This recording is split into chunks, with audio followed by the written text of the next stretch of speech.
Okay, so now we're going to look at parametric cycloids, and you're like, what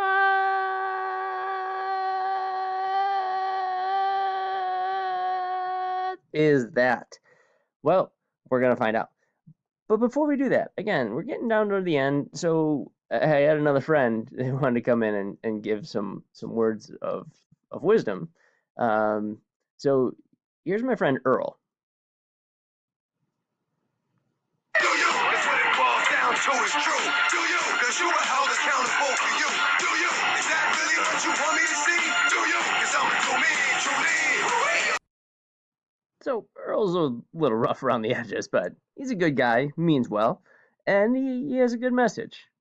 Basically, be you, be your own person. All right, back to the parametric cycloid. So more paths.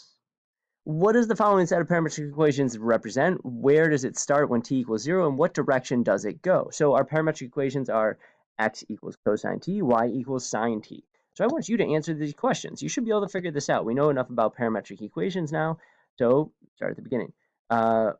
What does it represent? Where does it start when t equals 0, and what direction does it go? So pause the video, figure that out, and unpause when you're ready to discuss.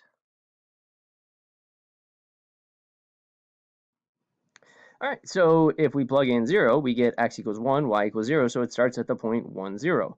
What's the shape? Well, if you plug in a couple of other points, or if you look at this on your calculator, you'll see it's a circle. And what direction is it going? Well, if we graph it and we continue to plot points as t gets large, we'll see that it is going counterclockwise.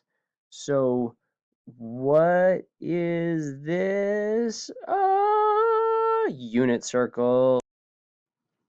Yeah, that's a unit circle.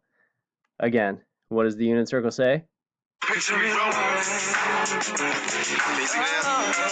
Move to the side a little bit so you can get a clear picture. Can you see it? Picture me rolling. Okay, so again, now we can see the unit circle, but as a set of parametric equations. And we know in rectangular form, what is the unit circle equation? X squared plus y squared equals 1. And if we were to convert that to rectangular, that's what we would get. Moving on, here's our picture. That's what we see. Counterclockwise, starting at 1, 0, it's going to go around the circle with a bunch of points. Next problem. What would the parametric equations be to start at the point 0, 1 and still go counterclockwise? What about starting at 0, 1 and going clockwise? So I want you to try to think about how can we slightly adjust those parametric equations that we just saw so that we, instead of starting at the point 1, 0, we start at the point 0, 1, but we still go counterclockwise. And what about if we start at the point 0, 1, but we go clockwise? So what are ways in which you can adjust those equations? And there are a couple of different ways you could do this. All right, I want you to try this on your own again. Pause the video, unpause when you're ready to check.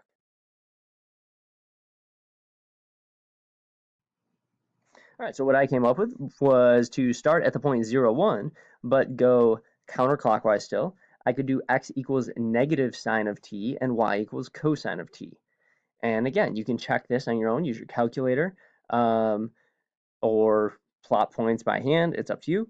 And to start at the point 0, 1, but go clockwise, I would say just x equals sine of t and y equals cosine of t. So these are two correct variations. Okay, so again, how do parametric equations help? This is just to reiterate what we've been talking about. Why do we even care about parametric equations? Well, we can use them to describe paths better than we can sometimes with just regular rectangular equations because it gives us direction. Conclusion, converting from parametric to rectangular. We already know how to do this. Solve one equation for the parameter and substitute in the other equation. Check the domain of the original. So the only thing new in this video was that now we're dealing with what we call these cycloids, which are, we actually saw in the first video, just going around in some sort of somewhat circular path. It doesn't always have to be a circle, but that's what we're talking about with cycloids. All right, go to the next video.